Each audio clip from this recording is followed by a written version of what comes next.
Hello to you all, and thank you for joining us this morning for our September 360 presentation with artist Giuseppe Penone.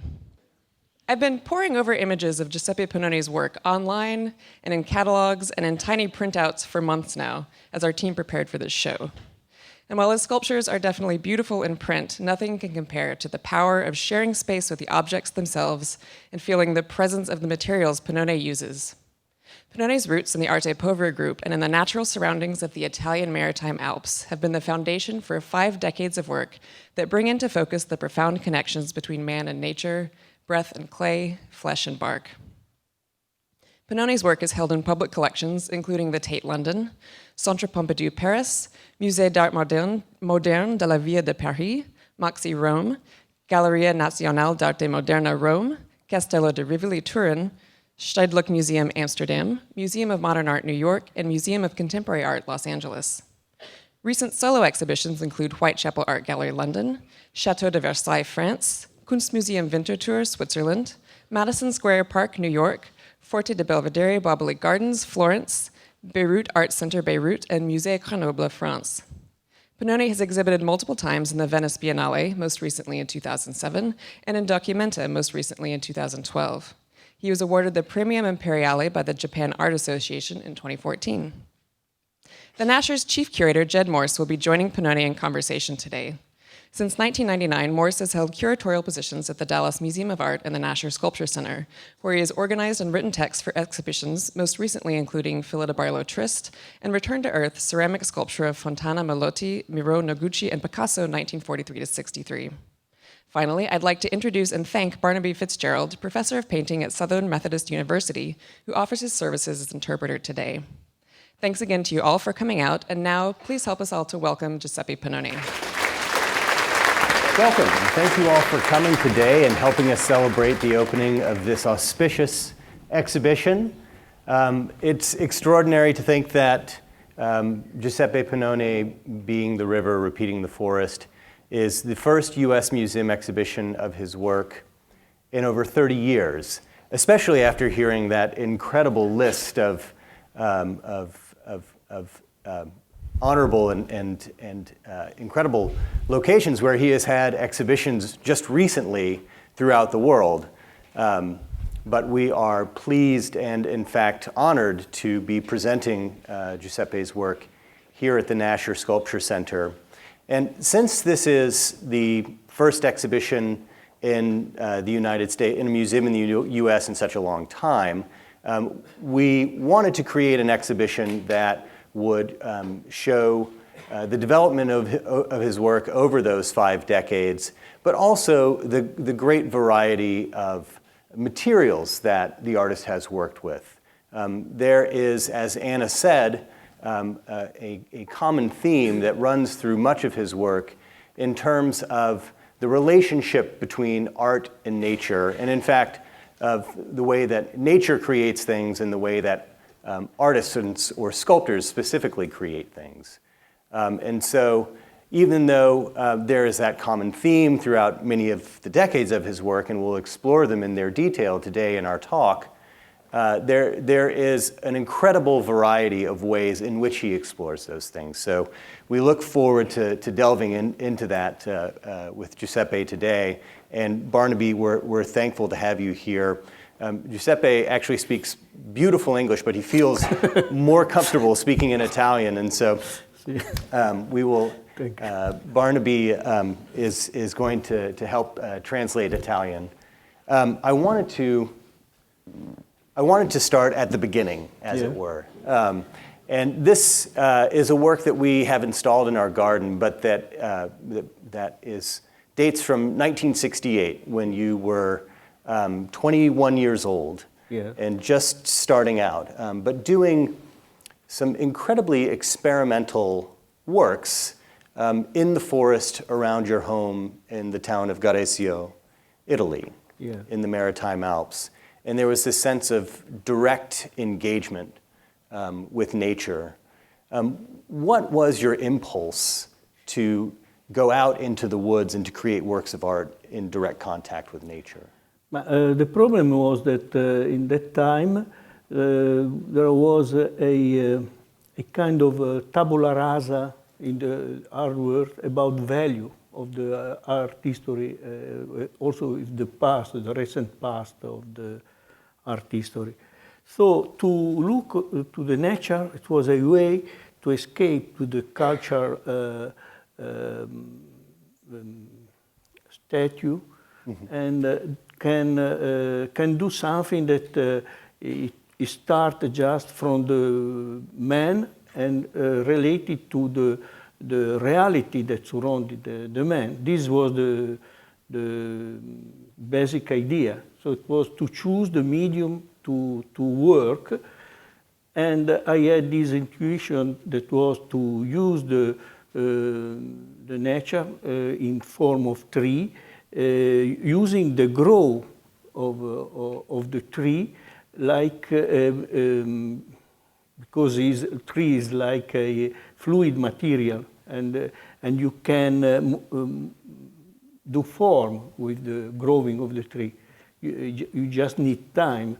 So I fixed the gesture that usually the gesture is done on the material, so that the man is active with the material, and in that case the gesture of the man was fixed, and the material was active.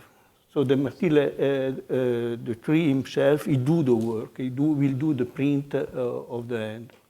It's almost the opposite of taking a piece of an artist taking a piece of clay and using his hands to shape it. Here, yes.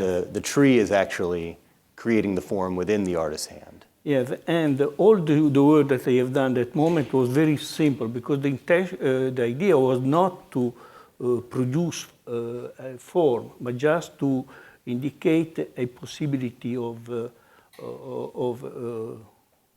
the action of the sculpture. Just a simple gesture that, yes. that encapsulates that. And I don't produce some work in that time, 68, 69, and after it was not my, I don't have done in the future, this kind of work. And this was also at a very important moment in Italy, when a number of artists, not only in Italy but in other parts of the world, seemed to be trying to move away from creating works of art for an art market or for specifically gallery spaces. And you had the good fortune of kind of being there at that moment. And can you talk a little bit about the notion of arte povera and how it came to be, at least through, because you were kind of there at the creation with Germano Celant and. Yes, but arte povera, it was a word that was used by Celant for do show. He have done, I believe, 2 shows with this title. But in the show, it was not just Italian artists. They was invited artists from other nations. So it was not something that was specific for Italian artists. In the time, it became the definition of a group of Italian artists. But at that moment, it was open. And in the book that he have done in '69, you have a lot of artists invited. You have Nauma, you have Serra, you have Richard Long, you have... So not just the Italian artists. The idea was probably to collect, to show what happened in the art world in this year. Right. And the idea of arte povera, like it was just to tell that the artist was using unusual process and unusual material for expression. So these terms poor is related not just of material that are poor, but to a different way to produce the work, to think about the art and the possibility of expression. Right, yeah. And it's interesting to note that Richard Serra and Bruce Nauman, Richard Long were included in that. And it makes sense. Also, Joseph Beuys was included in that book. For example, there was a lot of artists. Daniel Burin, I believe so. Yeah, artists who were working in very non-traditional processes. Yeah, yeah. Was the spirit of the time. Yes, right. You know, it's interesting that the hand on the tree from 1968, this gesture of allowing the material to take on the form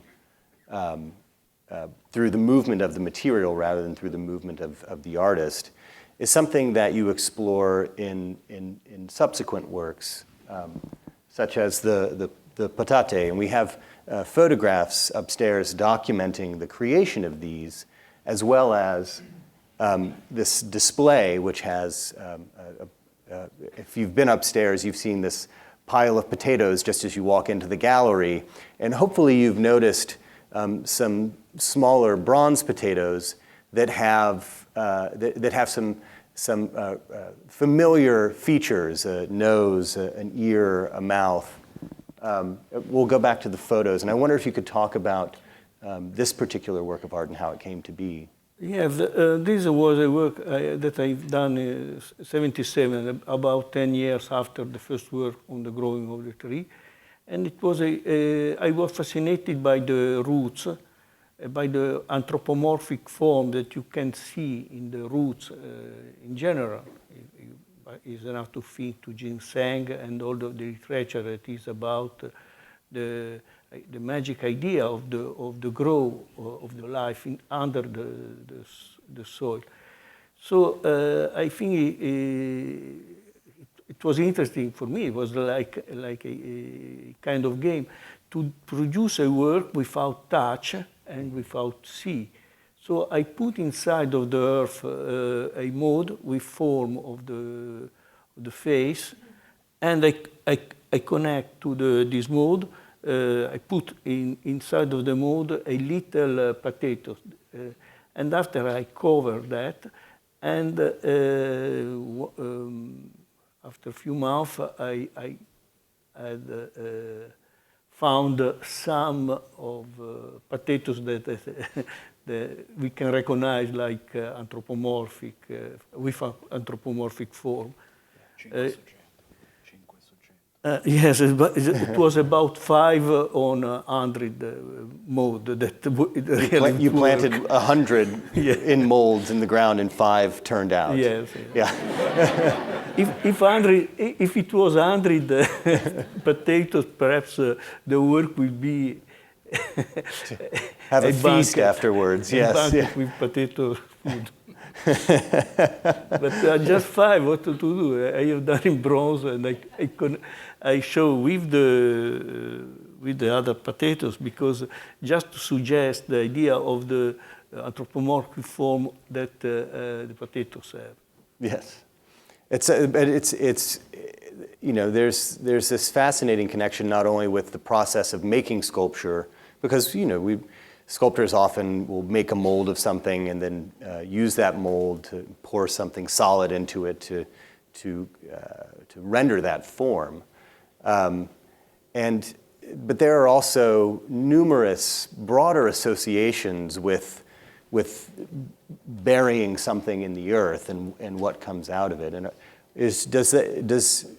were you intending those kinds of associations of life, but also we bury our dead in the ground? So yeah, it has those kinds of associations as well. Yeah, the underground is there's a lot of meaning and a lot of imagination is about this place that 1 centimeter under our feet we cannot know.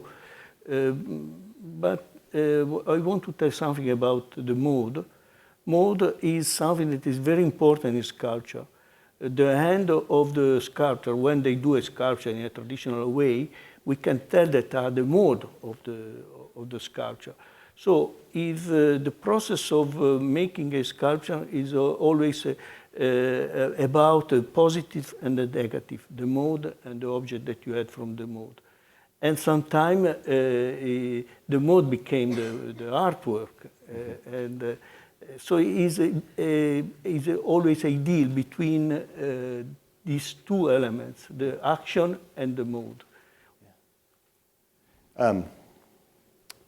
There's another work that's related to this group upstairs near the patate, near the potatoes. And it's the zucche, or the squashes. Yeah. This was done in the same way. I just have done a mode of the faith, bigger mode, and I put inside of the mode the zucche, and I push against with a paper, something like that. Mm-hmm. And the zucche grow with the form in some part or a form of the face. So it's the same idea, to show the anthropomorphic form of the vegetal. But it's also because what we can understand and we can memorize in our mind is form that we see in the, and what we interest us is form that are anthropomorphic. Mm-hmm. We have very few possibility to memorize and to be interested in form. We understand very well anthropomorphic form, zoomorphic form, and geometric form. The other form, like the form of a stone, is very difficult to memorize. And this is something that, in a way, is important when you do an artwork, because it is a kind of limit that you have about the possibility of the use of the image. That's interesting. You know, the body is something that is always present in your work, even when it's just a suggestion or is completely absent in a way. And in fact, the next work I wanted to talk about, the Sophia Crater, which is an extraordinary thing, and I think this is from 1979, 1980, when you started this series of works? No, it was 78. 78. You know, this work and also the pile of leaves bring forward a very interesting notion that is, I think, would be completely foreign to many people, even though it's part of their everyday life. This notion that this ephemeral, invisible thing called breath could be a sculpture. And I wonder if you could talk about that in relation to the Sophia Crater. Yeah, but what I was interested, and I am still interested, is images that are automatic, that are animal image. Mm-hmm. So the print is something that is the identity of one person, but it's not, we cannot tell that is a culture element. It's something that is related to the nature. Or the breath. The breath is, when you breathe and you speak, there is air that from your body go out. This air is different in chemical composition and have a form. So it is like an inclusion of one form in another form. What also it happens when you put plaster inside of a mold, something similar in that way. This pushed me to do a work about this, about this idea. So I have done, I have looked at the breath is a form that is very close to a vase, a pot.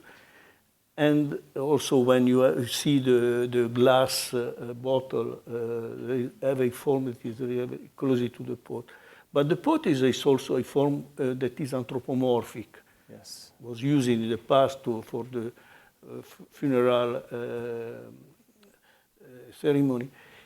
And so this idea of to do a sculpture that was the form, a synthetic form of the corpse, the synthetic form of the breath, and I added my body to that form. So there is the print of the body in one side, and the other side you have the pot. The pot, it became something that is related. It can look also like a pregnant. A pregnant Yes. belly, yes. Yeah. And so you have inside, in just one piece, the idea of the life that is related to the breath and to the form of the pregnant body, and the sense, the absence. The absence of the body. Right.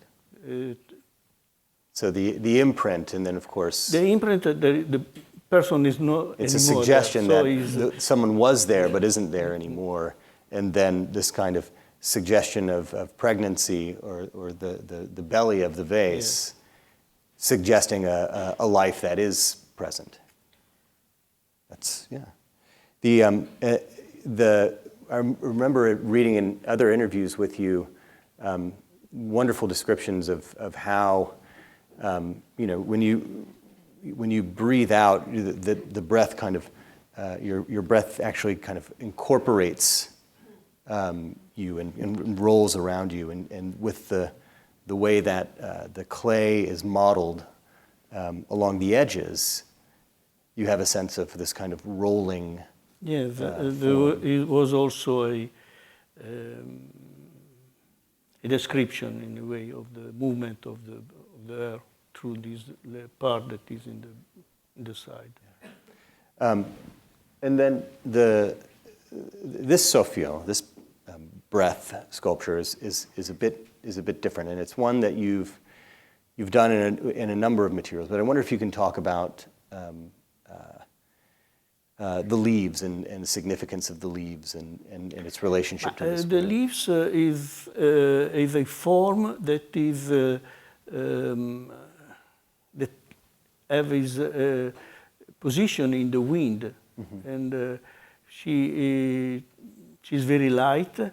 She moves on the air, so I think that it was possible, perhaps, to make evident the form of the breath in an amount of leaves. And in this work, I go down. I stand down in. Lie down in the. I have a photo of you in the leaves. Creating this this is at the Centre Pompidou. Centre Pompidou. Yeah. And I breathe. So when I go up, you have the print of the body and the print of the breath. So it's the weight of the body is like the weight of the breath. Yeah. So this something that is material, that is solid, and something that is just fluid have the same weight. These are two wonderful expressions of similar ideas. One in very something that's so ephemeral and invisible as breath, made visible and tangible in terracotta, and again in what seems to be as equally ephemeral as a pile of leaves. There's this sense of simplicity, or bringing to light observations that could be made in nature, but lending to them a kind of poetic or transcendent quality. The idea that is in each work that I have done, it is to do a work that is possible to understand from people of different culture, and so it's a work that it can easily be understood without context, without to be inside of a concept of a context of culture. So these are universal. These are observations that are part of the humankind. Yeah, because it's related to the experience of each one. Like the print. Print is something that each one have this experience. If you think of the number of print that each day is cleaned in the world, it's incredible. Yes. So there is something very strange because it's in contradiction in terms of art. Because with the art, you try to do something to be identified like a person. But and to do something to be identified as a person with print is the kind of contradiction because the print is related to the idea of dust. Yes. And it's something that we spend a lot of time to cancel our identity. Right, right. We leave our mark everywhere we go with our fingerprints. Yeah. And thank you very much for taking it in that direction because that leads to our next group of works which deal with this notion of contact, which is something that I think is essential. I mean, there's a physicality, a tactility to all of your work, but then you deal with it very explicitly you've dealt with it very explicitly in a number of works. There's the imprint of the body in the Sophios. And then there's the imprint of the hand or other parts of the body that, as you've said, we leave all over the world. I wonder if you can talk a little bit about this notion of touch. Touch is something that is basic in the sculpture experience. You cannot do a sculpture without touch, and it's part of our understanding of the reality. But it's also, sculpture is also something that is not based just on the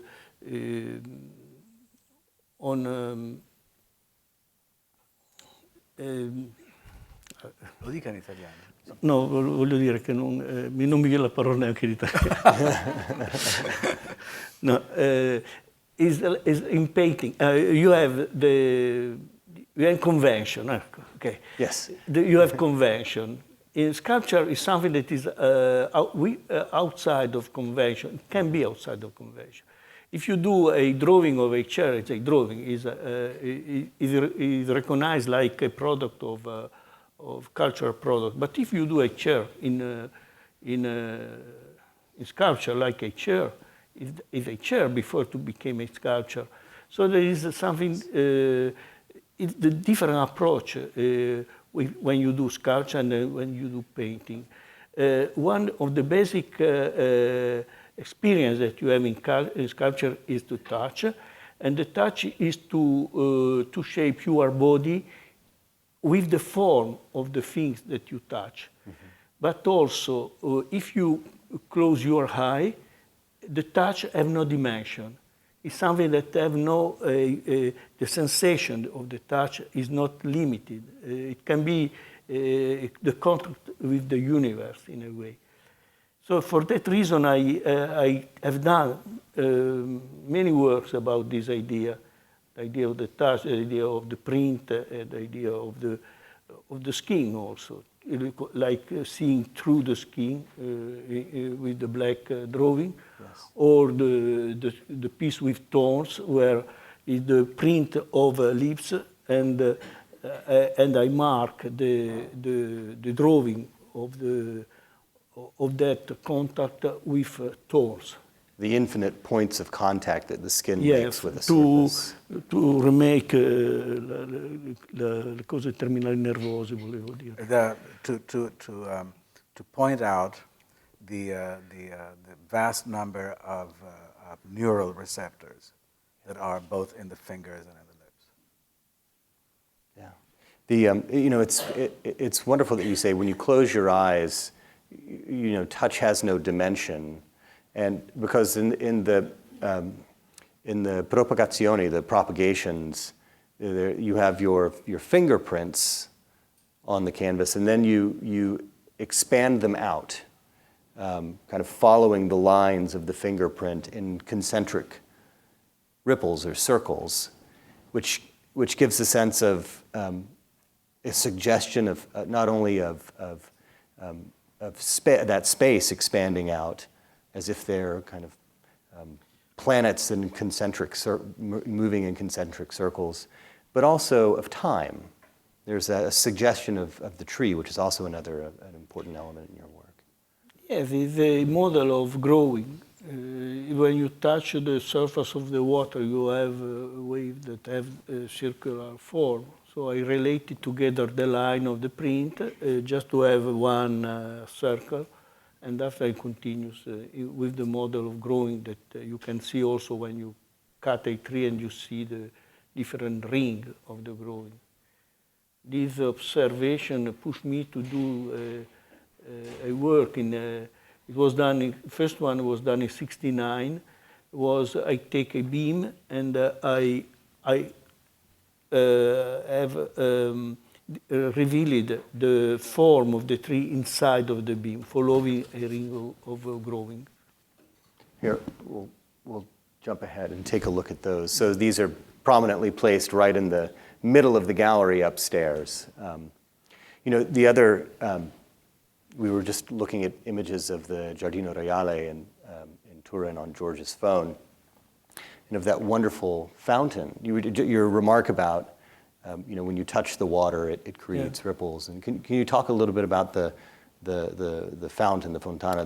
But this is in Reggia di Venaria. This is a castle, Royal Castle così to Torino.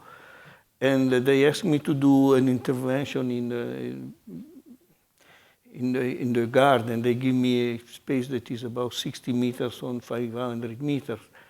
And I have done in one part one basin, and you have a print that is done with bubble coming up. Bubbles coming up. So you have like a drawing on the surface of the water. Of a fingerprint. Yes, and it is like a breath too, because it appears and after it disappears and appear again, and it's something related to the print, but also to the idea of the breath. Yeah, and so you have this kind of periodic. It has a vibrancy, a life to itself. Let's talk a little bit about the trees, and because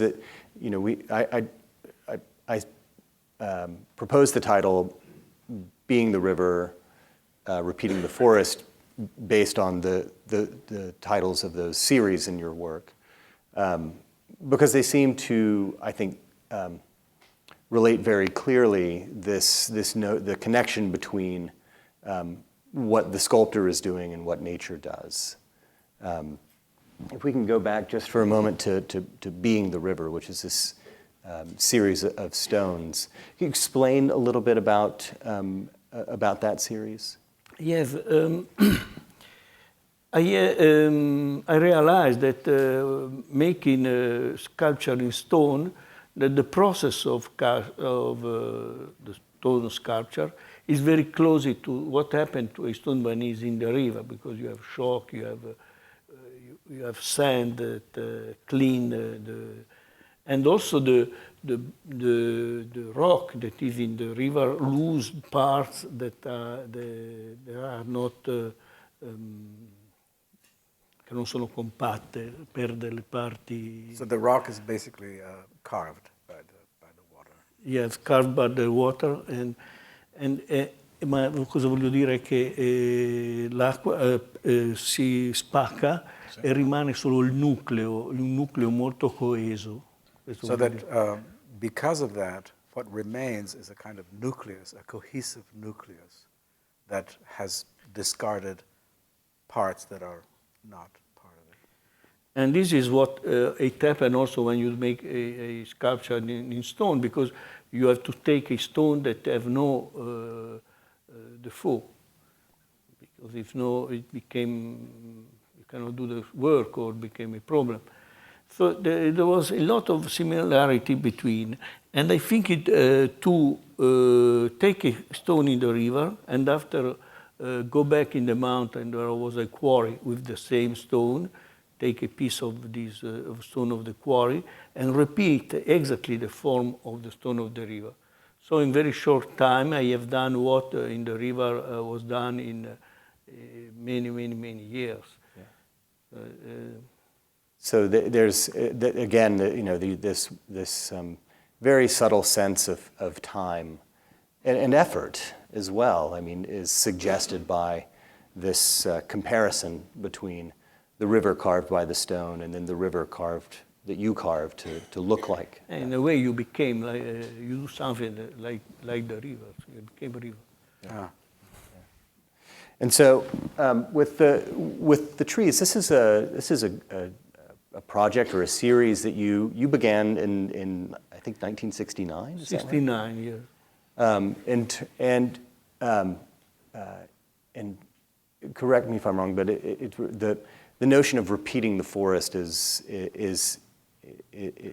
held in these. These are all individual works, but as brought together, they give the sense of the artist doing what. Yeah, because when I understand that it was possible to found inside of the beam the form of the tree, I think that it can be fantastic work to reveal in each piece of wood that is manufactured by man, so it loses organic natural form, to reveal the form that the tree had in a specific moment. So it can be a project for a life. Right. And I have done it. In part of my life, I have done this project. It's really amazing to see, these massive squared beams that are sold industrially for construction and furniture making and other things, taken back to its natural form. You've been doing this now for several decades, but each tree essentially, each time you do it, there's a new discovery. I mean, it's almost like Michelangelo saying he finds the form inside the stone. You're finding the tree inside the beam. Yes, this is the problem of the sculpture. Is an indication of a form that is inside of the material. But specifically for that work in '69, there was minimal art that was the most well-known art movement. Mm-hmm. And I am Italian. The culture that I have is not very far away from this idea of minimal. Mm-hmm. I was interested in this idea of simplify the form and the process of the language of the sculpture.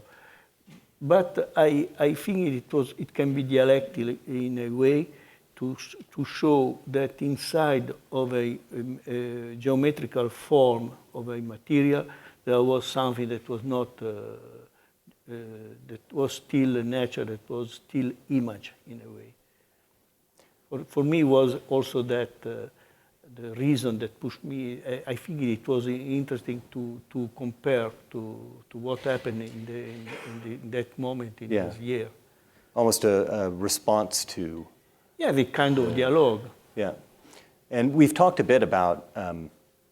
The other aspect of minimalism was an interest in removing the artist's hand, removing that sense of the artist's unique imprint on the object, and working through fabrication shops and things like that. But you've maintained an active practice and engagement with the materials. Yeah, because I believe that through the action, through the work that you do and the relation with the material, there is an understood of the reality that is not just dogmatic. Mm-hmm. Because in art, dogma is not a good thing. Yeah. Dogma is good for other. I don't know if it's good, but I don't think so. But there is a pragmatic way to make a sculpture if you do by hand, and you have an understood of the reality that is different if you just look or if you just think. So it became a possibility to do other work, so it became a rich kind of conversation. Possibility of imagination about the materials and what surrounded us.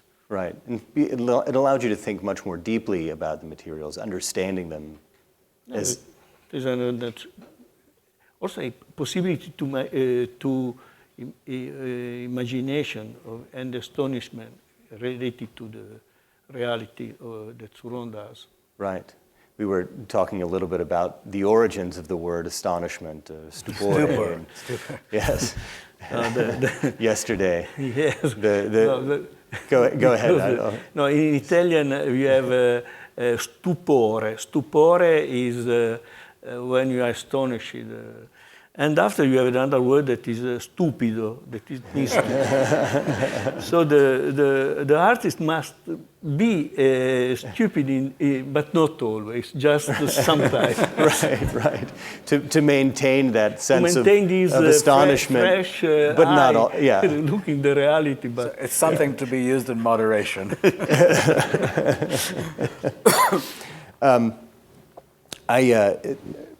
The image, this image, I'll just very quickly go over, but it's the concept for the Anatomia series of marble carvings is related a bit to the trees. Yes, related to the trees, related also to the idea that we see our body in the reality. If you see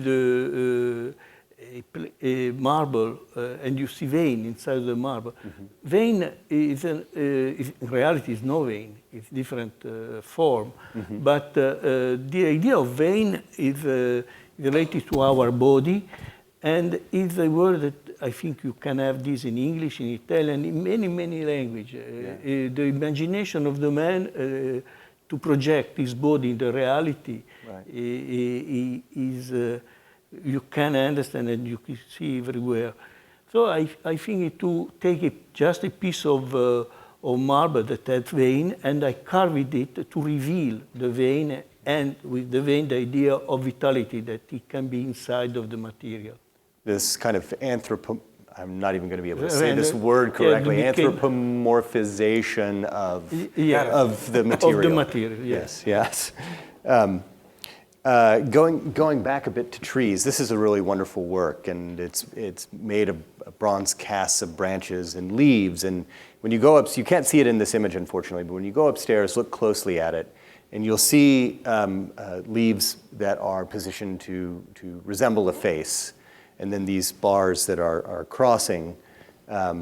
This work is really about light, in a way. It's about the view, the idea of view, because when you see something, there is, in a way, a time of a propagation of your view, the idea of the perspective too. I associated this idea of view to the vegetal branches because the branch they are attracted by light, so it's something that light can be associated to the view and also to the life of the vegetables or the tree. I think it can be a connection, and so I have done these two masks from the leaves that cover the eye. There is the branches and you have two masks that see them. But it's a work also that is related to another work that I have done in '70, that was the lente a contatto specchianti, rovesciare I propri occhi, to reverse the eye. And where I put this mirror on the eye, so I reject the image that I have to receive. Right. So the work was done immediately without Right, because rather than receiving the image of the outside world, you're also because reflecting it. You produce a visual work when you see before, and after you reject through the work. So it was a symbolic idea too. And also you close the eye, so the volume of the body is identified. So you became like a sculpture. Right, you can sense the volume of your own yeah, because body. you cannot see it. So. Well, and in a way, it's very similar to. It's a reflection of what artists do in terms of often taking things in visually and then interpreting them, producing them, and putting them back out. And so here you are. You're simply using these mirrors to reflect reality. Yeah, also there was a big discussion in the ancient time about the view. If the image was a production of our brain, our view, or if it was not. So it's something that is just very complicated, and the idea of the view and also the reflecting of the images. Speaking of light and its effect on trees and on our vision, this is a work, and this is a photograph of it in the Palace at Versailles. Yeah. That is on our terrace right now, the Spazio di Luce, or Space of Light. And you've spoken very eloquently in the past about the relationship of trees to light, and I wonder if you can talk about this work specifically. Tree is a vegetal essere, being. Un essere vegetale. Sì, come una persona, come un'identità, no? That live because of light. Mm-hmm. And I am very interested in tree also because is an example of perfect sculpture. If you imagine that a sculpture is something that is fossilized, is a form that is fossilized in a material, tree fossilizes himself in the form of his material. So each part of the tree, each branch, each leaf is something that is necessary to the life of the tree. Mm-hmm. So he gives the form that is essential and that is really necessary. It's not just a problem, a formal problem of beauty where you put something close to the other. Each single element of a tree is beauty because it had the function of life for the tree. So this was an idea, and it pushed me to do this many works about the form of the tree. In that case, I added a ring of wax mm-hmm. on the surface of the tree. So I added the tree grow 1 year more by my action. Mm-hmm. This wax was used to cast, and I had a ring of wax, a ring of bronze on the surface of the tree. And inside of the tree you had the bark, the imprint of the bark, mm-hmm. and outside you have the print of the hand. Right. So there is the hand modeling the wax around the tree. Yeah. And I have covered the inside with gold leaves. Yes. To symbolize this idea of light that is necessary for the form of the tree. Yeah. And it's almost as if, the tree is a summation of the absorption of light over time. And it's extraordinary to be able to look through this and through the absence of that, and of course the beautiful reflective quality of the gold, get a sense of those years of light that the tree has absorbed. Yeah, and you are high, if inside make the form of the tree. Right. We've talked quite a bit about natural forms and trees being beautiful not as a consequence of any formal considerations, but out of the necessity of its own growth and its own life force. This link between bronze and the vegetal is something that's very specific. You don't use bronze simply because it's a sculptural material, but there's a connection between bronze and the vegetal life, and it comes up in a number of works, in this one as well as the Spazio di Luce. I wonder if you can talk about the connection. The bronze is a material that is always used for sculpture. It's very stable material. So for that reason, also because it's easy to work in a way, is a traditional material for art. The problem to use this and to approach this material, especially for an artist like me that I start in '60s, so bronze was really a material that was too much connected with the idea of an art that was already old or... right, the tradition of... It was difficult. Yeah. But looking, when I have done the work of potatoes that I have done in bronze, I understood the technique of the bronze. When you do in the process of the loose wax, you have to give a kind of alimentation of the surface of the sculpture with channels that have the form of branches. Right. And traditionally they use branches, real branches, to do that. So because after it's fired, the process of loose wax, and after they put the bronze. So you have this idea of vegetals that is inside of the bronze, because it's done with form that is related to the vegetals, and the color of the bronze also became very close to the vegetals. Right. And there is something else, because vegetals grow because of the force of life. And you do the fusion and the bronze because of the gravity. Right. So you have the channel in form of branches that give the possibility to the bronze to go down easily and fill the mold, to form the surface of the sculpture. So there is a lot of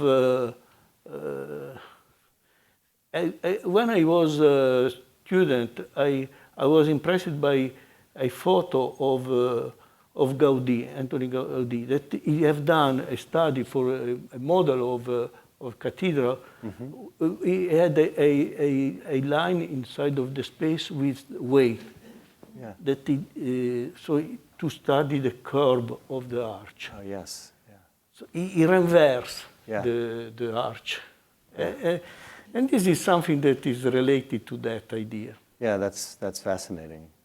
Yeah, the and also it's not always necessary these days, but still sometimes it happens that the mold in bronze casting is buried in the ground. Yes. To protect it as the... No, because they do one hole in the ground, they put the mold, and after they press the earth, because when you put bronze, they can be... It could break break, so for that reason. Yeah. So you have this it's almost the tree is being planted in the ground to create that work of art. Yeah, but there is also one way to make... to do a higher temperature in the crogiolo, in the crucible. In the crucible, right. Is to do one hole in the soil. Yes. And you do a little room, and in one side you have the crogiolo, and the other side you used to put the charcoal or the wood. This depression do an effect of the ventola, the bellows. Right, yeah. Because of the pressure of the air Yes, go so down it creates and, more and pressure go up for the with air the to... air, Yes. and these produce very high Heat. heat. Yes, so Now it increases... it's done in another way, but in Right. the ancient time they do that Right. to have a higher heat for the fusion of bronze. So the creation of bronze casting itself required this connection with the earth and with, nature. The notion of coloration and oxidation is also important. Yes, because for bronze, but for everything, but especially bronze, is evident that the color change. Mm-hmm. If you have a sculpture in bronze in Dallas, or if you have in closer to the sea, is very different. Yeah. And there was a really nice talk of Plutarch.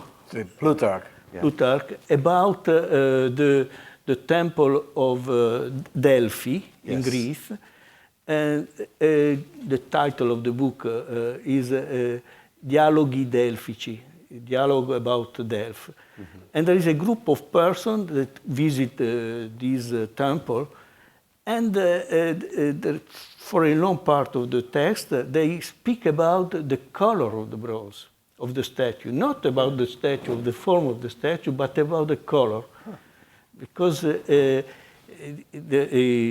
tell that there is a special climate in Delphi that give a fantastic color to the bronze that you cannot have anywhere. Right. So it's something that is part of the fascination of this material. Right. That sometime in sculpture is lose it because collector like the stability, right, in the color of the sculpture. So they buy a sculpture that is brown, and after she twists in green, is not good. Right.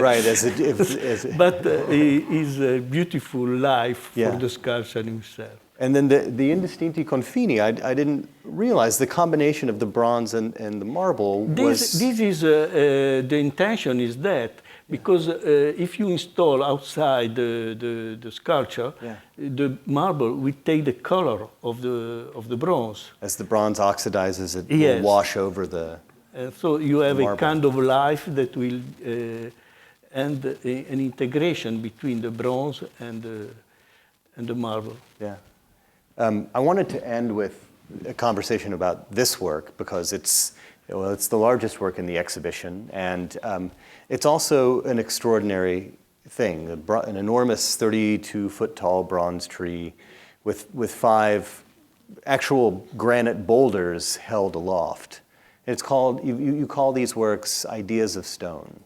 Yes, ideas of stone because when you have an idea, the thinking is something, the way in Italian to tell that pensare e pesare.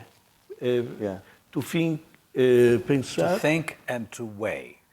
But you can also, the weight is also something that is a way think. Right. Cioè un pensiero pesante, cioè quando tu pensi... When you think, pensiero pesante would be a heavy thought, but it actually, I guess in English would be translated as a weighty thought, actually. You could say that in English. A deep thought. Sì, of course. So this was the title.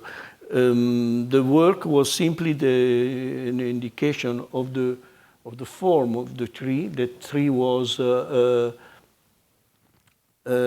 bended by the wind, and he grew with this form. So he had the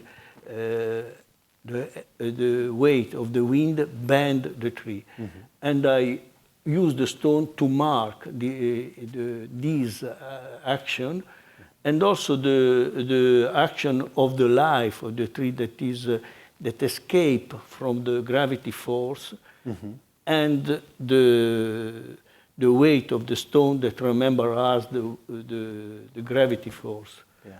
With also the gravity and standing is something that is basic in the concept of sculpture.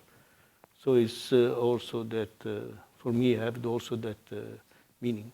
There's something that's really inspiring about this work, and that you have this sense that the tree has grown with these stones in it, and the tree lifted them, and lifted them up, yes. as if these ideas have been lifted up to the light. Yeah, but also idea of vitality, of positive idea. Vitality, yeah. Posso interferire? See? Yesterday, Mr. Penone described it in a way that might be useful. He said that the light pulled up the growth of the tree, like a kind of gravity, against gravity. And you also said something that I hope it's all right to repeat. You said that there's a kind of horizontal and vertical principle of sculpture.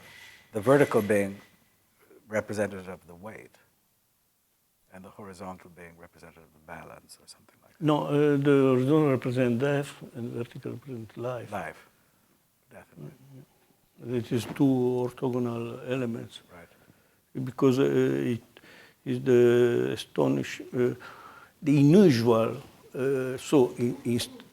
astonishing things of the related to the megalithic stone. This culture that we had many years ago, that is expanded everywhere in the world. This idea of to take up something and after go down. Also the grave in the cemetery is up. The headstones, yeah. And after some time go down. So, yeah. Well, Giuseppe, thank you so much for spending time with us and for allowing us to do this wonderful exhibition. We can take a couple of questions from the audience, but I want to be sensitive to Giuseppe's time, because he has to catch a flight because he's got to go do another installation in Switzerland. So maybe one or two questions, if you want to ask, please raise your hand. Non c'è tempo, we have half an hour. Yes. I'm particularly astonished by the tree and the Tuileries that's fallen that you did. And I wondered, part of that astonishment is not knowing whether it's an actual tree or not. Was it a pre-existing tree? Did you cast it from that, or? Se questo era un albero che avevo già esposto? Sì. Yes, it was showed in Tuileries, this work. There was a kind of clear space, in a bosquet, that was clear, and I installed there several works to make a kind of, because Tuileries is a garden that the concept is double. You have a concept of power in the big line and big space that are drawn, and after you have the bosquet, where you have a kind of intimity. So you can discover things that you cannot have inside of this idea of regulation, geometrical and power. Sì, però il signore voleva sapere se c'era già un albero, se quest'albero era un albero esistente. Yes, this was a real tree that was casted. Was a real tree that was bended by the wind.